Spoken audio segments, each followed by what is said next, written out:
पिछले दिनों एक डॉक्टर की बीवी का ऑपरेशन था, तो डॉक्टर ने खुद ही ऑपरेशन करने का फैसला किया। उसने 2 लेडी डॉक्टर को सहयोग के लिए बुला लिया।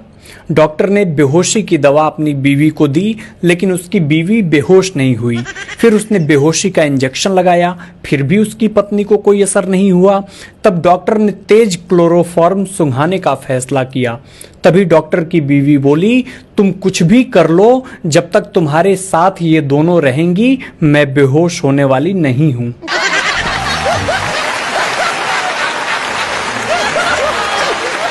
देखिए, एक बात कोई नहीं बताएगा, मैं आपको बता देता हूं।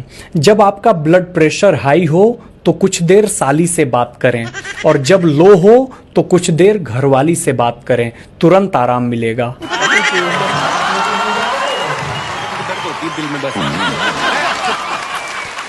एक बार एक नानी ने अपने पोते से कहा, सो जा डिप्लोमा सो जा। तभी पड़ोसी ने पूछा कि बार बार इसे डिप्लोमा क्यों बुलाती हो। तभी नानी ने कहा कि मेरी लड़की कॉलेज डिप्लोमा लेने गई थी, ये लेकर आ गई।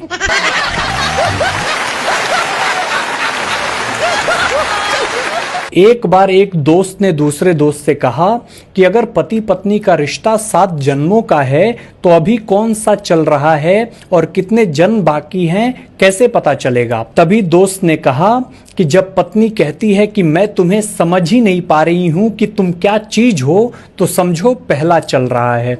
और यदि वो कहे मैं तुम्हें सिर से पांव तक अच्छे से जानती हूं, तुम्हारी एक एक रग से वाकिफ हूं, तो समझ लो ये 7वां जन्म है।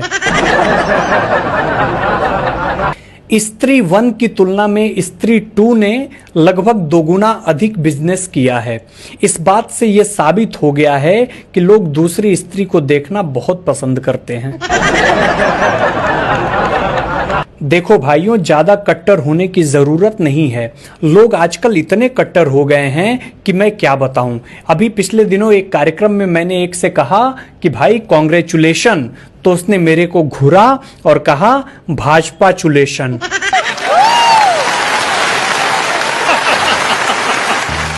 एक दोस्त ने दूसरे दोस्त से कहा कि तुम्हारी शादी के पहले और शादी के बाद तुम्हारे जीवन में क्या अंतर आया। उसने दिल छू लेने वाला जवाब दिया। उसने कहा वो मेरी क्लासमेट थी तो उसका होमवर्क मैं किया करता था।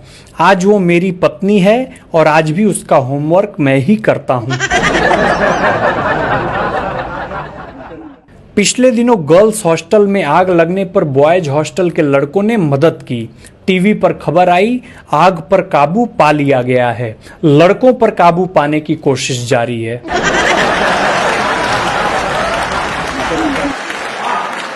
पिछले दिनों टीचर्स डे था।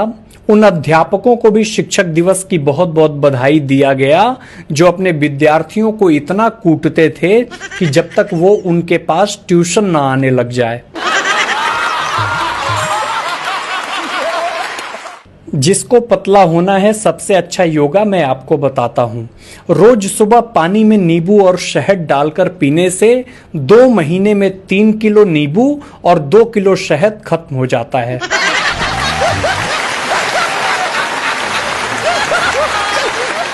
देखिए, जीवन में आपको पहली गुरु माँ मिलेगी।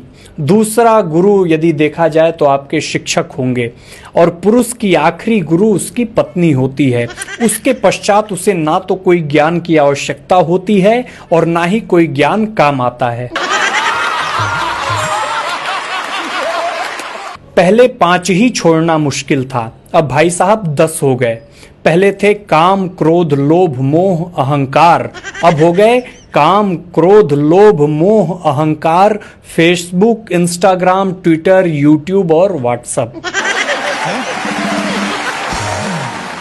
एक बार एक दुखी पति ने अपनी पत्नी के लिए खूबसूरत लाइन लिखी। उसने लिखा कि नस नस में हो तुम, बस बस में नहीं हो तुम।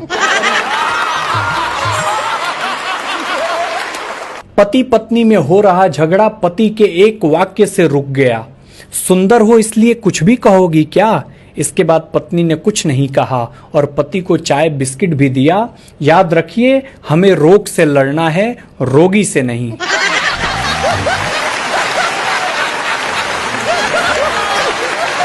हिंदुस्तान की सबसे देशभक्त कौम शराबियों की है। कितना भी टैक्स बढ़ाओ, बेचारे बिना विरोध के शराब खरीदते हैं। देश की तरक्की में इनके योगदान को नमन है। शराबियों से ज्यादा शिष्टाचारी कोई नहीं होता। पैग अगर तबीयत से लग जाए तो टकराई हुई भैंस को भी बहन जी सॉरी बोलकर आगे बढ़ जाते हैं। एक बार एक पति ने पत्नी से कहा कि तुम मायके जाती हो तो कैसा महसूस करती हो। पत्नी ने कहा, हम औरतों की उम्र 45 क्यों ना हो, मायके में पैर रखते ही 16 की उम्र वाली फीलिंग आ जाती है। पति बोला, ओ अच्छा। पत्नी बोली, तुम कहो तुम्हें ऐसी 16 की उम्र वाली फीलिंग कब आती है। पति बोला, बस हमारा भी वही, जब तुम मायके जाती हो।